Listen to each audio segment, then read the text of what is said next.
नमस्कार दोस्तों, मैं गोविंद विश्वास आप सभी का इस चैनल पे एक बार फिर से स्वागत करता हूं। आज हमारे साथ उपस्थित हैं दिल्ली से आनंदमयी बैनर्जी सर। और सर आपका बहुत बहुत स्वागत है इस प्रोग्राम में। तो दोस्तों वीडियो को अंत तक ज़रूर देखें और इस चैनल को सब्सक्राइब कर लें, क्योंकि शिक्षकों का जो अनुभव होता है वो हर किसी छात्र के जीवन में बहुत अलग प्रभाव डालता है। तो आइए हम उनसे बात करते हैं, उनसे जानने की कोशिश करते हैं कि उनका जन्म कहाँ हुआ, स्कूलिंग कहाँ हुई, उस फील्ड के प्रति उनकी रुचि कैसे बढ़ी। तो सर आपका एक बार फिर से बहुत बहुत स्वागत है इस प्रोग्राम में, जिसका नाम है अपनी कहानी अपनी ज़ुबानी। मेरा जन्म कोलकाता में। वैसे मेरे माता पिता दिल्ली में उससे बहुत पहले आ चुके थे। मेरी पूरी पढ़ाई एक तरीके से दिल्ली की ही है। Raisina Bengali higher secondary school Delhi से मैं 1975 में हायर सेकेंडरी पास किया। 1975 to 1980 Delhi college of art में पेंटिंग में मैंने ग्रेजुएशन की। एंड देन उसके बाद 2-3 साल का गैप दे के कल्चरल स्कॉलरशिप समेत, सनदा के अंडर कल्चरल स्कॉलरशिप समेत मैं शांति निकेतन कला भवन में प्रिंट मेकिंग में मास्टर्स करने गया। उसकी भी कुछ साल बाद चार्ल्स वॉलिस इंडिया ट्रस्ट अवॉर्डी के रूप में मैं इंग्लैंड में, यूके में, लंदन में ऑटोग्राफिक प्रिंट मेकिंग के ऊपर रिसर्च करने गया था। बहुत सारी अदर तरीके से एक्सपीरियंस है throughout the years of practice as an artist. Inspiration एक बहुत बड़ी चैप्टर होती है। शुरुआत नेचर से, शुरुआत पेरेंट्स से, शुरुआत स्कूल के टीचर से। मेरे स्कूल के ड्राइंग के टीचर मानव बनर्जी को याद करे बिना मेरी आर्ट की यात्रा शुरू नहीं हो सकती है। फिर लगातार सारी teacher, Delhi college of art के Dheeraj Chaudhary, Nirendra Sengupta, Anupam Sood, Jai Jharotia, S Vora, Bimal Das Gupta, who not, Biman Das, Jagdish they sir. Shanti Niketan में तो प्रैक्टिसिंग टीचर की बौछार थी। सनतकर कह लीजिए, सोमनाथ और कह लीजिए, लालू प्रसाद राव कह लीजिए, केजी सुब्रमण्य कह लीजिए, हिस्ट्री ऑफ आर्ट के सारी टीचर, शर्वरी रॉय चौधरी। मतलब किसका नाम छोड़ूं या किसका नाम याद करूं। तो मेरी प्रणाम मेरे जीवन के सारे टीचरों के प्रति, और सबसे बड़ा टीचर नेचर के प्रति सबसे बड़ा प्रणाम। जी सर, ये बहुत ही खूबसूरत बात है कि नेचर से हम जो कुछ सीखते हैं वो हमेशा अपने जहन में हमेशा रह जाता है। तो उसके बाद हम नेक्स्ट प्रश्न की ओर बढ़ते हैं। आपके चित्रों में, आपके प्रिंट्स में ह्यूमन फेस एक्सप्रेशन व भंगिमाएं जो होती हैं, उसका अनुभव, वो उसकी शुरुआत कब से हुई, कैसे शुरुआत हुई, उसके उस विषय में ज़रूर कुछ अवगत कराइएगा। मेरी कामों में ह्यूमन फिगर, मैं आजकल शायद अपने काम का टाइटल भी देता हूँ ह्यूमन लैंडस्केप। बहुत बड़ा एक पर्सनल अनुभूति शेयर करता हूँ आप लोगों के साथ। मैं शांति निकेतन से जब वापस आया 1985 में, तब तक दिल्ली में एक मैसेकर हो गया था, assassination of Mrs Indira Gandhi. उसके बाद ललित कला एकेडमी की जो स्टूडियो है गढ़ी, वहाँ हमारे उस टाइम में चौकीदार हुआ करते थे गुलाब सिंह। मुझे आज भी उस दिन याद है। मैं घूम रहा हूँ आके, और एक आदमी मुझे बार बार चिल्ला रहा है, आनंद आनंद। मैं पहचान नहीं पा रहा हूँ, पर उसकी आवाज़ मुझे खींच रही है। और वो आवाज़ खींचते हुए जब मेरे को एकदम उसके सामने खड़ा किया, तो मैंने देखा गुलाब सिंह। पर मैं पहचानने में 2 मिनट ले गया, क्योंकि वो गुलाब सिंह जो है, वो केश बिना, दाढ़ी बिना, एकदम एक अलग दुनिया क्रिएट कर चुका था। मैं तब तक लैंडस्केप में काम करता था, या लैंडस्केप आर्टिस्ट था, या नेचर के क्लोज रह के काम करता था। पर नेचर के अंदर भी मैं ह्यूमन ढूंढता था।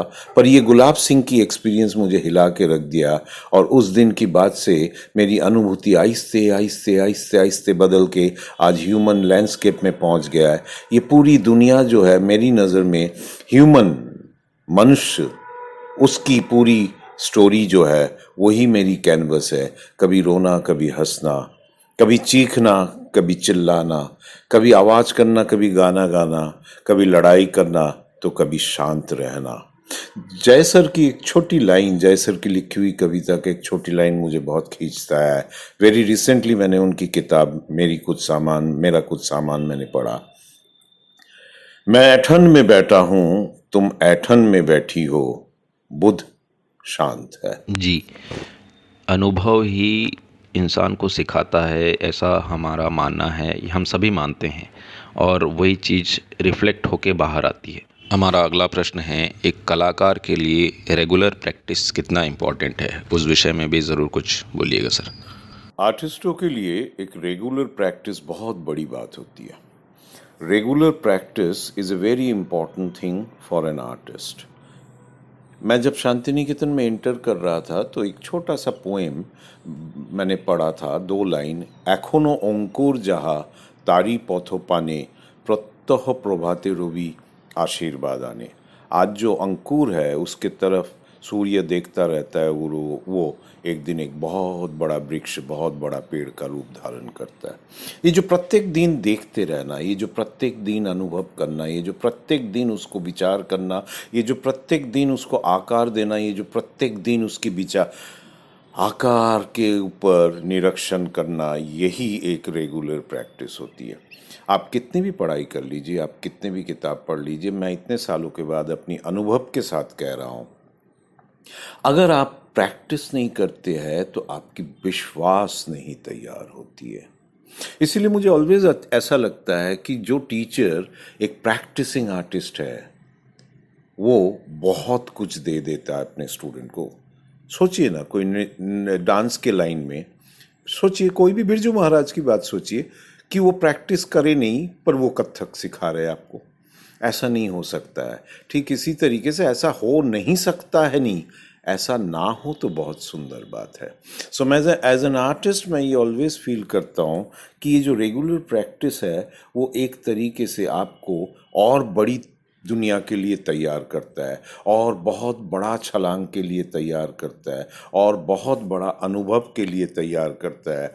और वो सारी चीज़ रिफ्लेक्ट करता है जब आप अपने स्टूडेंट से बात करते हो, जब आप नेक्स्ट पीढ़ी को कुछ देने की कोशिश करते हो, वो एक विश्वास के साथ नेक्स्ट पीढ़ी तक पहुंचता है। ये इस कदम से प्रैक्टिस ज़िंदगी में बहुत बड़ी बात है। जी, और नेक्स्ट पीढ़ी से ये बात हमारे जहन में आती है कि ये जो वीडियोस और ये सारी चीज़ें बन रही हैं, ये नेक्स्ट जनरेशन को और भी बहुत सारा कुछ मोटिवेशन दे सकता है, क्योंकि अनुभव जो हैं वो सर लोगों से ही मिलते हैं और ऐसे अनुभव हर कहीं नहीं मिलेंगे। तो इन वीडियो को जितना से ज़्यादा आप दूसरों तक पहुंचा सके उतना अच्छा है। सर, हमारा अगला सवाल है कि जैसे आप एक शिक्षक भी हैं और एक प्रोफेशनल कंटेम्प्रेरी आर्टिस्ट भी हैं, तो दोनों को आप कैसे मैनेज कर लेते हैं? क्योंकि कई लोगों के साथ ये नहीं हो पाता है। उस विषय में भी आप ज़रूर कुछ बोलेंगे तो उन लोगों को ज़रूर मोटिवेशन मिलेगा। मेरे से कई दफ़ा पूछा जाता है कि एक टीचर और एक प्रैक्टिसिंग आर्टिस्ट, ये दो परत को आप मेंटेन कैसे करते हो? नहीं, मुझे मेंटेन करना ही नहीं होता है। आई एम श्योर जितने भी लोग प्रैक्टिसिंग आर्टिस्ट, आर्ट टीचर है, उनका भी आंसर इसी तरीके का होगा। इसमें मेंटेन करने का कुछ नहीं है, क्योंकि आप उसी पानी में बह रहे हो। आप जो प्रैक्टिस कर रहे हो वो स्टूडेंट को दे रहे हो, आप जो स्टूडेंट से सीख रहे हो वो अपनी प्रैक्टिस में ला रहे हो। एक चीज़ याद रखिएगा आप सब, कि हम सोचते हैं कि हम स्टूडेंट को दे रहे हैं, नहीं, ऐसी बात नहीं है। वो एक व्हील के तरह एक व्हील के तरह एक जर्नी है। कभी आप देते हो, कभी आप सीखते हो अपने स्टूडेंट से। मुझे अच्छी तरह पता है, याद है, मैं 11 दिन कॉलेज में पॉलिटेक्निक में लेक्चरर होने के पहले 11 दिन मैं दिल्ली पब्लिक स्कूल में नौकरी किया था। और उसमें मुझे आज भी याद है, 1980s की बात है, सुरुचि जैन उस स्टूडेंट की नाम, उसने मुझे एक पेंटिंग दिखाया था और मैं उस पेंटिंग को अपने तरीके से सीधा करके देख रहा था। जो मुझे लग रहा था उसने उल्टा रखा था, फिर वो उसको पकड़ के उल्टा कर दे रही थी, उसके नज़र में सीधा था। ऐसे 2-3 बार होता रहा और फिर उसने कहा चिल्ला के, sir I dreamed it like that, मैंने सपने में इसको ऐसा देखा था। सीखने की राह जो है वो उम्र के साथ कहीं नहीं जुड़ा होता है। सीखने की राह सिर्फ सीखने की इच्छा से जुड़ी होती है।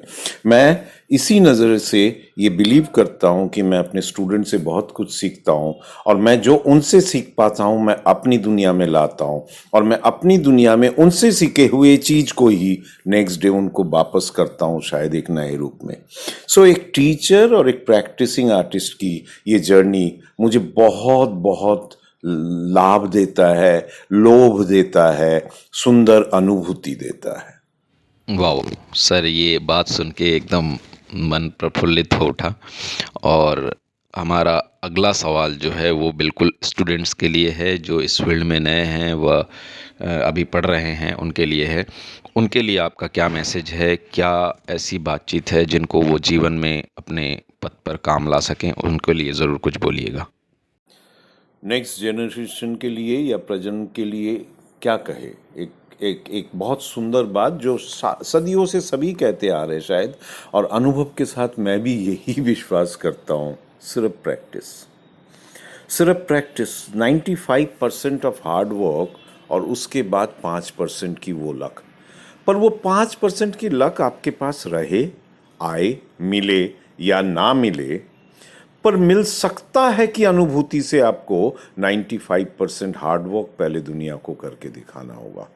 और वो 95% हार्डवर्क अगर आपने कर लिया तो एक चीज जान जाओ आप लोग सब, कि अपने अपनी जीवन की 95% ऑफ जीवन आपने आर्ट कर लिया है।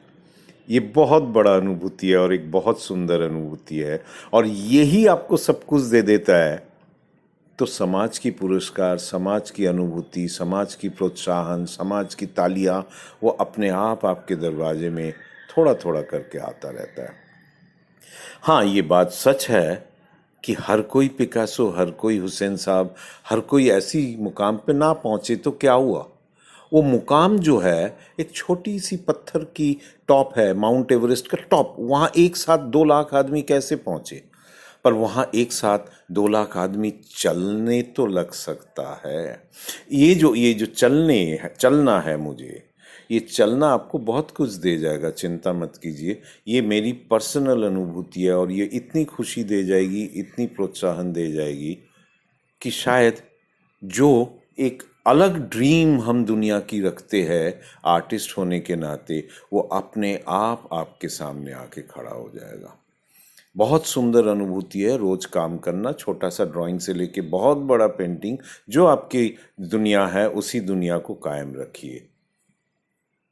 Sir, thank you so much. ये बातचीत जो है ये नए व पुराने सभी लोगों को बहुत प्रभावित ज़रूर करेंगी, क्योंकि ये बातचीत है अनुभव जो शेयर कर रहे हैं, और वो मैं खुद फील कर रहा हूँ तो दूसरे तो अवश्य फील कर रहे होंगे। और अगर किसी के पास कुछ प्रश्न हो कमेंट्स के ज़रिए पूछ सकते हैं। और दूसरी बात ये कि इस चैनल को ज़्यादा से ज़्यादा लोगों तक शेयर करें और अपने मित्रों तक ज़रूर पहुंचाएं। और सर, आपका बहुत बहुत धन्यवाद, और सभी दर्शकों का भी बहुत बहुत धन्यवाद। और कल हम फिर मिलते हैं, और आज की बातचीत को हम यहीं रोकते हैं। इसी के साथ मैं आप सभी से आज्ञा लेना चाहूँगा। धन्यवाद, नमस्कार, जय हिंद। इस चैनल को लाइक करें, शेयर करें और सब्सक्राइब करें, और इक्वली कमेंट करना ना भूलें। Thank you so much sir.